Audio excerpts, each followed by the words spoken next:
শ্রীলঙ্কার বিপক্ষে বাংলাদেশের বিশ্বকাপের প্রথম ম্যাচ জয়ের পর হার্ষা ভোগলে তার এক্স অ্যাকাউন্টে, যেটাকে আমরা আসলে নর্মালি টুইটার হিসেবে চিনি, সেই অ্যাকাউন্টে তিনি একটা টুইট করেছেন, যেখানে তিনি বলার চেষ্টা করেছেন যে এই মাহমুদুল্লাহকে ছাড়াই কিছুদিন আগে বাংলাদেশ দল কল্পনা করা হতো এবং এইটা দেখে নাকি তারা আসলে অবাক লাগতো।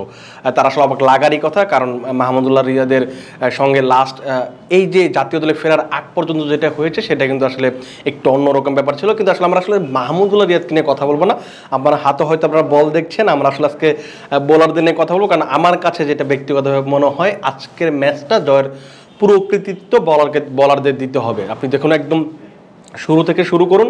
আমি গতকাল যখন একটা ভিডিও বানাচ্ছিলাম তখন বলার চেষ্টা করছিলাম যে বাংলাদেশের জন্য টস জেতাটা অনেক গুরুত্বপূর্ণ। আপনি যদি টস জিতেন, ডালাসের যে উইকেটটা যেহেতু বাংলাদেশের রাতে খেলতে হবে, আর সেই ক্ষেত্রে আপনার টস জেতাটা গুরুত্বপূর্ণ, এবং টস জিতে আপনি যদি ফিল্ডিং করতে পারেন তাহলে কিন্তু আপনার জন্য খুব ভালো হবে। কেন ভালো হবে সেটা কারণ হচ্ছে যে আপনি যখন রাতে যখন শ্রীলঙ্কা বলিংটা করবে তখন তারা বলটা গ্রিপ করতে পারবে না, সেক্ষেত্রে তাদের বলিংয়ের একটা বড় সমস্যা হতে পারে।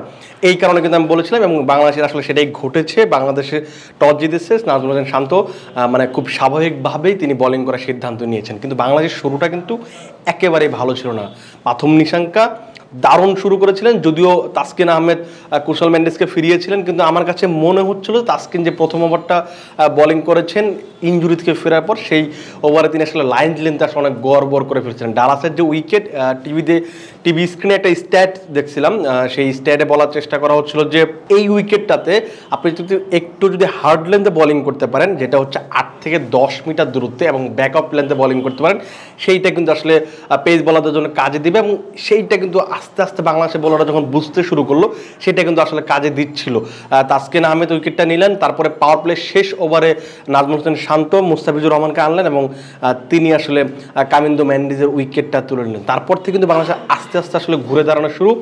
সাকিব আল হাসান শুরুটা ভালো করতে পারেননি, তিনি আসলে এই ম্যাচে লাস্ট কিছুদিন ধরে আসলে বোলিংটা ভালো করতে পারছেন না। যখন মিডল ওভারে বাংলাদেশ খেলতে মানে বোলিংটা নিয়ে গেল, তখন আমার কাছে আজকে যে জিনিসটা মনে হয় বোলিং চেঞ্জের ক্ষেত্রে নাজমুল হোসেন শান্ত খুব দারুণ তার প্ল্যানগুলো কাজে লাগিয়েছেন। মুস্তাফিজকে যেভাবে ব্যবহার করেছেন, আপনার তাসকিন, তানজিম হাসান, সাকিব, রিশাদ হোসেনদের যেভাবে ব্যবহার করেছেন, সেটা কিন্তু আসলে দারুণভাবে বাংলাদেশকে কাজে দিয়েছে। মাঝের ওভারটা যখন বাংলাদেশ বোলিংয়ে যায় তখন আসলে উইকেট একটু ধীরগতির হয়ে আসছিল, বাংলাদেশ কিন্তু আসলে সেটা বুঝতে পারে এবং সেই পরিকল্পনাগুলো এক্সিকিউট করতে পারে।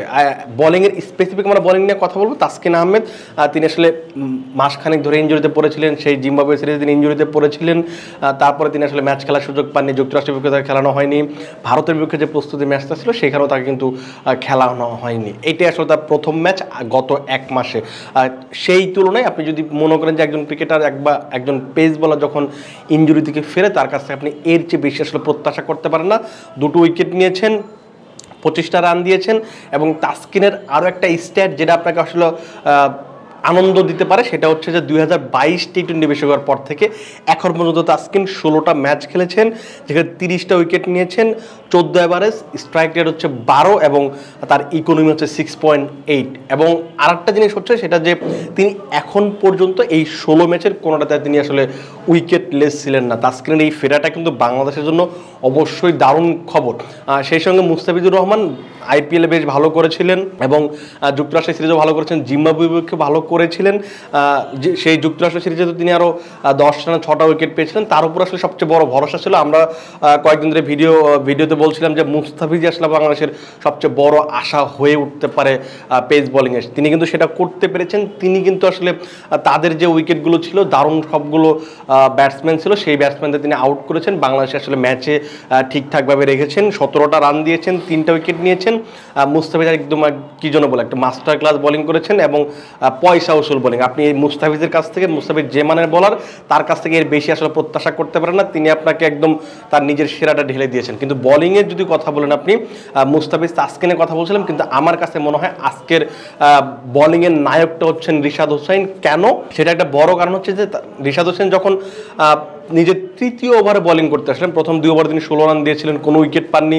3য় ওভারে যখন প্রথম বোলিং করতে আসলেন তখনই আসলে কিন্তু ম্যাচের মোড়টা ঘুরে যায়। 14 ওভার শেষে তিনি খুব সম্ভবত 15 নম্বর ওভারে বোলিং এসেছিলেন, সেইখান থেকে কিন্তু শ্রীলঙ্কা আসলে অ্যাক্সেলারেট করার চেষ্টা করছিল।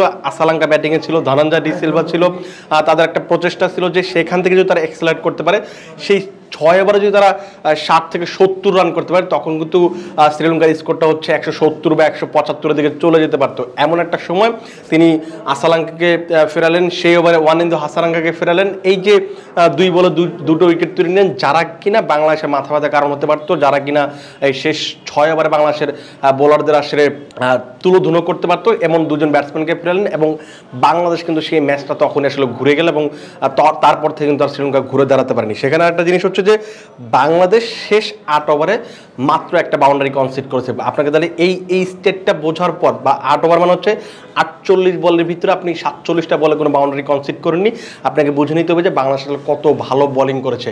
আজকের এই ম্যাচের নিশ্চিতভাবেই বাংলাদেশের জয়ের সবচেয়ে বড় নায়ক রিশাদ হোসেন, মুস্তাফিজুর রহমান এবং তাসকিন আহমেদ। এই যে বোলিং ইউনিটটা তারা সবাই মিলে যে বোলিং করেছেন, সেটাই আসলে বাংলাদেশের সবচেয়ে বড় ভূমিকা রেখেছে জয়। এবং এই যে বাংলাদেশের এই ধরনের বোলিংটা, এই ধরনের বোলিং কিন্তু বাংলাদেশকে আসলে আরও বেশি আশা জাগাচ্ছে। কেন আশা জাগাচ্ছে? বাংলাদেশের পরবর্তী যে ম্যাচটা, সেটা হচ্ছে সাউথ আফ্রিকার বিপক্ষে নিউ ইয়র্কে খেলতে হবে। নাসাউ কাউন্টি ক্রিকেট স্টেডিয়ামের উইকেট নিয়ে আসলে খুব বেশি সমালোচনা হচ্ছে। এর আগে বাংলাদেশ একটা ম্যাচ সেখানে খেলেছে, সেখানে 122 রান করেছিল ভারতের বিপক্ষে খেলতে নেমে। এরপর যে ম্যাচগুলো হয়েছে সেখানেও আসলে খুব বেশি রান হয়নি। আয়ারল্যান্ড, আমরা গত রাতে আয়ারল্যান্ড এবং কানাডার একটা ম্যাচ দেখেছি, এর আগে ভারতের একটা ম্যাচ দেখেছি আয়ারল্যান্ডের বিপক্ষে। তো ওই যে উইকেটে রান হচ্ছে না, আনইভেন বাউন্স হচ্ছে, সেটা কিন্তু আসলে একটা দুশ্চিন্তার কারণ। সেইখানে কিন্তু বাংলাদেশের এই যে বোলিং লাইনআপটা, সেটা কিন্তু আসলে সাউথ আফ্রিকার জন্য ভয়ঙ্কর হয়ে উঠতে পারে। কেন ভয়ঙ্কর উঠতে পারে? কারণ হচ্ছে দেখুন, আপনি যদি এই ম্যাচের দিকে তাকান, উইকেট যখন একটু স্লো হয়ে আসছিল, মুস্তাফিজুর রহমান স্লো ডেলিভারি করছিলেন, তাসকিন আহমেদ যখন শেষ ওভারে বোলিং করছেন তখন তিনি একটু স্লোয়ার ডেলিভারি করার চেষ্টা করছিলেন, তানজিম হাসান সাকিব তারা কিন্তু স্লোয়ার ডেলিভারি করার চেষ্টা করছেন। এই যে নাসাউ ক্রিকেট কাউন্টি ক্রিকেট স্টেডিয়ামের যে উইকেটটা, সেইখানে যদি আপনি স্লোয়ারগুলো কাজে লাগাতে পারেন, যেহেতু একটু ধীর গতির, এবং তার এইখানে হচ্ছে সবচেয়ে বড় সুবিধাটা হচ্ছে যে আপনার আউটফিল্ডে একেবারে স্লো, আপনি যদি এইখানে আপনার বোলিংটা এক্সিকিউট করতে পারেন, এই ডালাসে যেমনটা করেছে, সেই ক্ষেত্রে কিন্তু সাউথ আফ্রিকার ব্যাটসম্যানদের জন্য বাংলাদেশের এই যে বোলিং ইউনিট, সেইটা কিন্তু আসলে ভয়ঙ্কর হয়ে উঠতে পারে। এবং সেইখানে আপনাকে একটা জিনিস করতে হবে, সেটা হচ্ছে বাংলাদেশকে চেষ্টা করতে হবে যাতে করে আগে টসটা জিতে আগে ব্যাটিং করা যায়। কারণ হচ্ছে আমরা জানি সাউথ আফ্রিকা চেজিংয়ের অনেকটা দুর্বল, সেটা যদি বাংলা যদি একটু আগে ব্যাটিং করে একটু ভালো রান তুলতে পারে, সেই ক্ষেত্রে কিন্তু বাংলাদেশ ম্যাচটা জিতে যেতে পারে। এখন আমরা হয়তো লাস্ট কিছুদিন ধরে বাংলাদেশের সাম্প্রতিক পারফরমেন্স, সেই কারণে হয়তো বাংলাদেশ আশাবাদী হয়ে উঠতে পারছিলেন না, কিন্তু আজকের ম্যাচটা বাংলাদেশের জন্য মহা গুরুত্বপূর্ণ ছিল শ্রীলঙ্কার বিপক্ষে। সেই বক্সে কিন্তু আসলে মনে হয় যে টিক দিয়ে দিয়েছে বাংলাদেশ। এখন বাংলাদেশের জন্য সুপার 8 আসলে খুবই কাছে। আপনি সাউথ আফ্রিকা যদি হারাতে নাও পারেন, সেক্ষেত্রে আপনি নেদারল্যান্ড কিংবা নেপালকে হারিয়ে দিতে পারলে আপনি সুপার 8-এ যেতে পারেন। এখন আমার কাছে মনে হয় যে নাসা কাউন্টি ক্রিকেটের যে উইকেট, সেখানে আপনি সাউথ আফ্রিকাকে হারানো সম্ভব যদি আপনি তার পরিকল্পনা ঠিকঠাক করতে পারেন এবং পরিকল্পনা যদি এক্সিকিউট করতে পারেন, খুবই সম্ভব বাংলাদেশের সাউথ আফ্রিকাকে জেতা এবং সুপার 8-এ যাওয়া তো অবশ্যই সম্ভব। এখন আসলে বাংলাদেশের সুপার 8-এ না গেলে আসলে বড় অঘটন হবে। আমরা আসলে এমন অঘটন চাই না, আমরা আসলে বাংলাদেশকে সুপার 8-এ দেখতে চাই। কারণ সুপার 8 ইকুয়েশনের সাথে আগামী বিশ্বকাপের একটা ইকুয়েশন আছে, সেটা আমরা পরবর্তীতে যখন সাউথ আফ্রিকার ম্যাচটা শেষ হবে বা আরও যখন একটা দুটো ম্যাচ বাংলাদেশ খেলে ফেলবে, তখন আমরা ওই ইকুয়েশনটা নিয়ে আলোচনা করব যে কী ইকুয়েশন থাকবে, 26 টি20 বিশ্বকাপে বাংলাদেশ আসলে কীভাবে খেলতে পারে, কী কী মানে রিকোয়ারমেন্ট আসলে পূরণ করতে হতে পারে, সেগুলো নিয়ে বিস্তারিত আলোচনা করব। আপনারা আজকে আপাতত ভালো থাকুন, কারণ যারা এই যে ভোর 6:30 উঠে যারা আসলে বাংলাদেশের খেলা দেখছিলেন, বাংলাদেশের জয়ের প্রত্যাশা করছিলেন, বাংলাদেশের জয়ের অপেক্ষায় ছিলেন, তাদের মুখে হাসি ফুটেছে, এটা আসলে সবচেয়ে বড় ব্যাপার।